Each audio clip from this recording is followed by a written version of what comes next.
بسم اللہ الرحمن الرحیم۔ خطبہ جمعہ کا ترجمہ و مفہوم قرآن و حدیث کی روشنی میں۔ نکاح اور ولیمہ۔ آج کا خطبہ نکاح اور ولیمہ کے عنوان پر قرآن و حدیث کی روشنی میں دیا جائے گا، جس کا اردو ترجمہ و مفہوم پیش کیا جا رہا ہے۔ آپ حضرات خوب غور سے سنیں۔ اسلام دین فطرت ہے اور اس کی سب سے بڑی خوبی اعتدال ہے، جو اس کی ہر تعلیم اور ہر حکم میں موجود ہے۔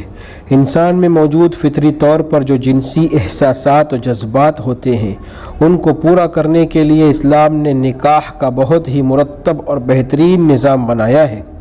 یہ بھی اسلام کے اعتدال پسند دین ہونے کی واضح دلیل ہے۔ لہٰذا آج کے اس خطبے میں نکاح اور ولیمہ سے متعلق قرآن و حدیث کی روشنی میں چند باتیں بیان کی جا رہی ہیں۔ نمبر 1، نکاح کرنا انبیاء کی سنت ہے۔ اللہ تعالیٰ فرماتے ہیں، حقیقت یہ ہے کہ ہم نے آپ سے پہلے بھی بہت سے رسول بھیجے ہیں اور انہیں بیوی بچے بھی عطا فرمائے ہیں۔ اس آیت سے معلوم ہوا کہ انبیاء علیہم السلام نے شادیاں کی ہے۔ یہی وجہ ہے کہ نکاح کا رواج شروع دن سے رہا ہے اور یہ انبیاء علیہم السلام کی سنت ہے۔ نمبر 2، نکاح کی وجہ سے بہت سے فائدے حاصل ہوتے ہیں۔ رسول اللہ صلی اللہ علیہ وسلم نے ارشاد فرمایا، نکاح میری سنت ہے، جو شخص اس پر عمل نہیں کرے گا وہ مجھ میں سے نہیں ہے۔ نکاح کرو کیونکہ میں دوسری امتوں پر تمہاری وجہ سے فخر کروں گا۔ اس حدیث سے معلوم ہوا کہ نکاح کا سب سے بڑا اور اہم فائدہ یہ ہے کہ نکاح کے نتیجے میں جو اولاد پیدا ہوگی وہ حضور صلی اللہ علیہ وسلم کی امت میں اضافے کا سبب بنے گی۔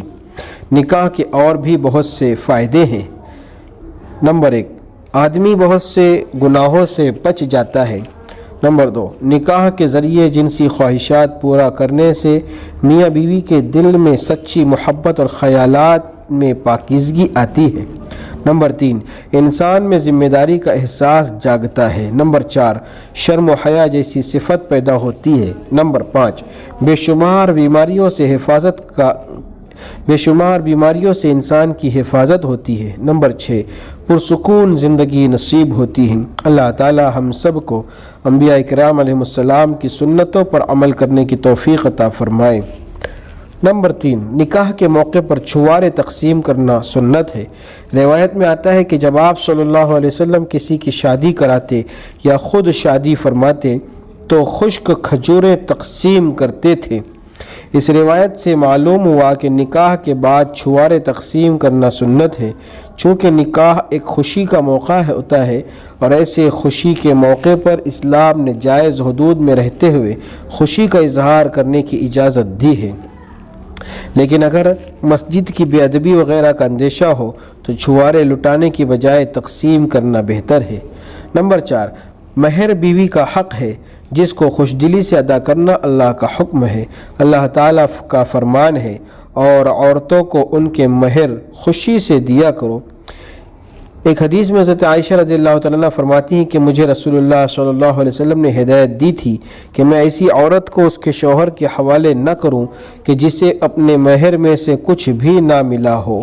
ایک اور حدیث میں رسول اللہ صلی اللہ علیہ وسلم نے فرمایا، جس شخص نے کسی عورت سے نکاح کیا پھر مہر بھی متعین کیا لیکن دل میں ادا کرنے کی نیت نہیں ہے تو وہ زنا کرنے والا ہے۔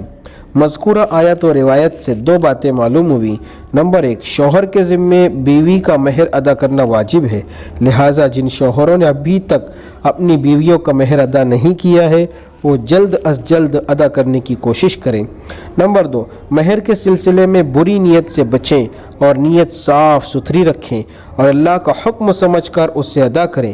اللہ تعالیٰ پوری امت کو بیوی کے تمام حقوق خوش دلی سے ادا کرنے والا بنائے، آمین۔ نمبر 5، ولیمہ کرنا شوہر کی ذمہ داری ہے اور اس کا افضل وقت شب زفاف کے بعد ہے۔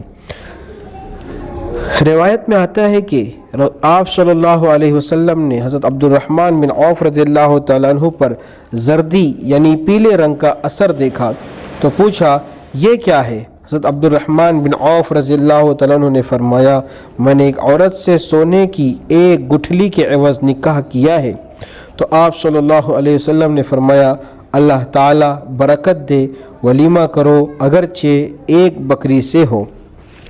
اس روایت سے معلوم ہوا کہ ولیمہ کرنا شوہر کی ذمہ داری ہے، بیوی کی نہیں۔ نیز آپ صلی اللہ علیہ وسلم سے بھی اپنا ولیمہ کرنا ثابت ہے۔ آج کے خطبے کا اردو ترجمہ و مفہوم نکاح اور ولیمہ پر قرآن و حدیث کی روشنی میں پیش کیا جا رہا ہے، آپ حضرات خوب غور سے سنیں۔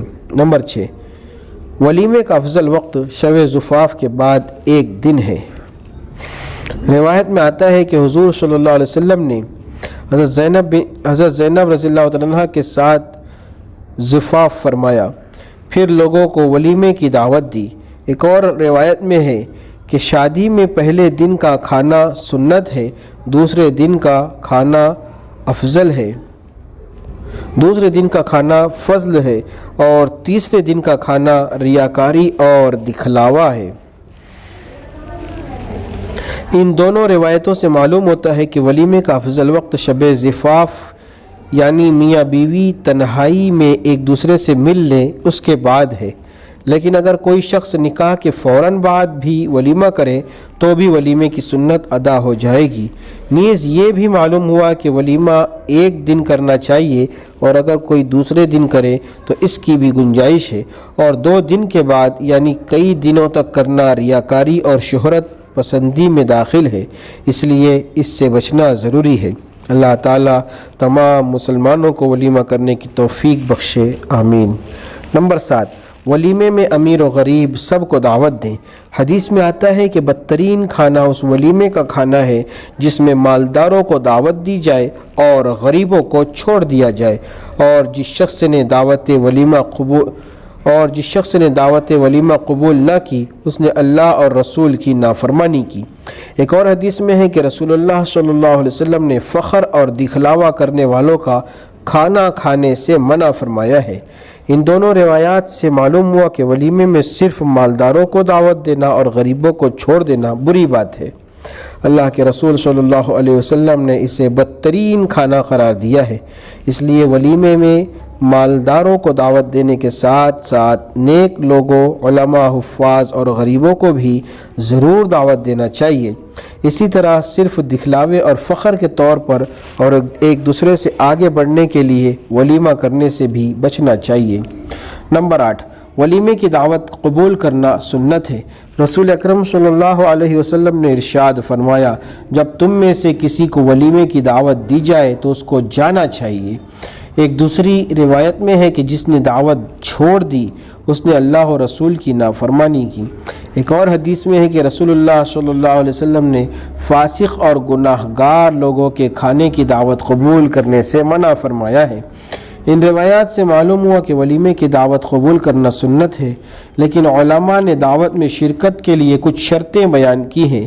اگر وہ شرطیں پائی جائیں گی تو وہاں جانا جائز ہوگا، ورنہ نہیں۔ پہلی شرط، اس ولیمے میں صرف مالداروں کو دعوت نہ دی گئی ہو۔ دوسری شرط، وہاں کوئی ناجائز اور خلاف شریعت بات نہ ہو رہی ہو۔ تیسری شرط، دعوت دینے والے کا مال حرام نہ ہو، لہٰذا جس کا مال حرام ہے اس کی دعوت میں نہیں جانا چاہیے، جیسے کسی کا کاروبار ناجائز یا حرام ملازمت کرتا ہے۔ نمبر 4 شرط، دعوت دینے والا فاسق و فاجر نہ ہو، ورنہ اس کی دعوت میں جانا سنت نہیں ہے بلکہ منع ہے۔ اللہ تعالیٰ مسلمانوں کو سنت کے مطابق ولیمہ کرنے کی توفیق عطا فرمائے، آمین۔ نمبر 9، ولیمے میں مردوں اور عورتوں کو الگ الگ بٹھا کر کھلانے کا انتظام ہو۔ آپ صلی اللہ علیہ وسلم کا فرمان ہے، اللہ کی لعنت ہے نامحرم عورت یا ستر کو دیکھنے والے پر، اور اس عورت پر جس کو دیکھا جائے، یعنی جس عورت نے بے پردہ نکل کر دوسروں کو دیکھنے کا موقع دیا۔ ایک روایت میں ہے رسول اللہ صلی اللہ علیہ وسلم نے کھڑے ہو کر پانی پینے سے منع کیا ہے۔ اس پر حضرت انس رضی اللہ عنہ کے شاگرد حضرت قتادہ رحمۃ اللہ علیہ نے پوچھا کہ کھڑے ہو کر کھانا کیسا ہے؟ حضرت انس رضی اللہ عنہ نے جواب دیا کہ کھڑے ہو کر کھانا کھڑے ہو کر پینے کے مقابلے میں اور بھی زیادہ برا اور گندا عمل ہے۔ ان دونوں روایات سے 2 باتیں معلوم ہوئی۔ پہلی،